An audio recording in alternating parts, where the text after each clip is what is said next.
বাংলাদেশ নিরাপদ খাদ্য কর্তৃপক্ষ নামে একটি কর্তৃপক্ষ রয়েছে, যেটা 2013 সালের একটি আইনের মাধ্যমে প্রতিষ্ঠিত হয়েছে।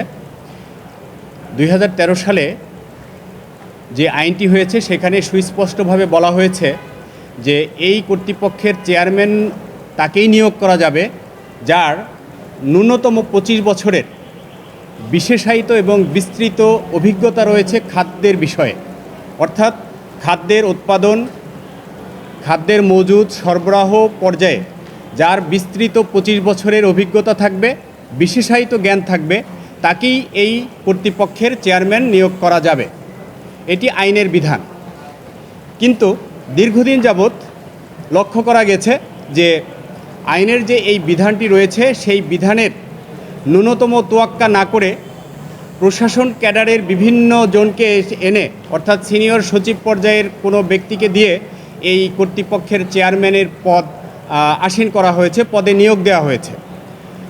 বর্তমান যিনি চেয়ারম্যান রয়েছেন তিনি 2024 সালের জানুয়ারি মাসে তাকে অতিরিক্ত সচিব, প্রশাসন ক্যাডারের অতিরিক্ত সচিব মোহাম্মদ জাকারিয়া, ওনাকে এখানে নিয়োগ দেওয়া হয়েছে।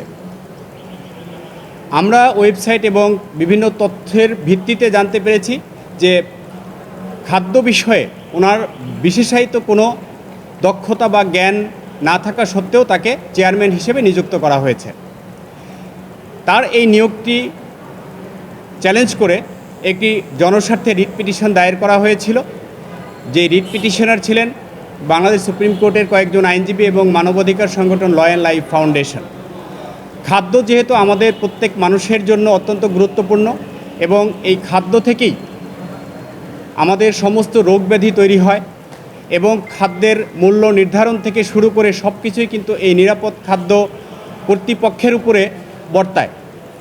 এই নিরাপদ খাদ্য কর্তৃপক্ষের চেয়ারম্যান যদি অযোগ্য লোক হন, অর্থাৎ তার যদি বিশেষায়িত জ্ঞান না থাকে আইন অনুযায়ী, তাহলে সে এখানে সঠিকভাবে দায়িত্ব পালন করবে না। এই গ্রাউন্ডে আমরা যেহেতু আইনের ব্যত্যয় হয়েছে তার নিয়োগটা আমরা চ্যালেঞ্জ করেছি। আজকে মাননীয় আদালত দীর্ঘ শুনানি শেষে নিরাপদ খাদ্য কর্তৃপক্ষের চেয়ারম্যানের নিয়োগ কেন অবৈধ ঘোষণা করা হবে না, আগামী 2 সপ্তাহের মধ্যে তা জানতে চেয়েছেন। এটাই তো আমরা রিটটা করেছি, যেহেতু খাদ্য হচ্ছে আমাদের সবচেয়ে গুরুত্বপূর্ণ, অর্থাৎ জনজীবনে মানুষের মৌলিক চাহিদা, মৌলিক অধিকার, যেটাই বলি না কেন, খাদ্যের চেয়ে গুরুত্বপূর্ণ কোনো কিছু নাই। তো খাদ্য যাতে মানসম্পন্ন পুষ্টিসম্পন্ন খাদ্য আমাদের নিরাপদ ব্যবস্থা নিশ্চিত করা যায়, এই কারণেই খাদ্য কর্তৃপক্ষ তৈরি করা হয়েছে। তো সেই খাদ্য কর্তৃপক্ষের চেয়ারম্যানেরই যদি কোনো যোগ্যতা না থাকে, তার যদি কোনো অভিজ্ঞতা না থাকে, তাহলে সে কিভাবে নিরাপদ খাদ্যের ব্যবস্থা করবেন এবং এই বিষয়ে বিজ্ঞানসম্মত উপায়ে কিভাবে আমাদের বাংলাদেশের মানুষের জন্য খাদ্যের নিরাপত্তা নিশ্চিত করবেন, এই বিষয়টি আমরা তুলে ধরে জনস্বার্থে এই মামলাটি দায়ের করা হয়েছিল। ধন্যবাদ।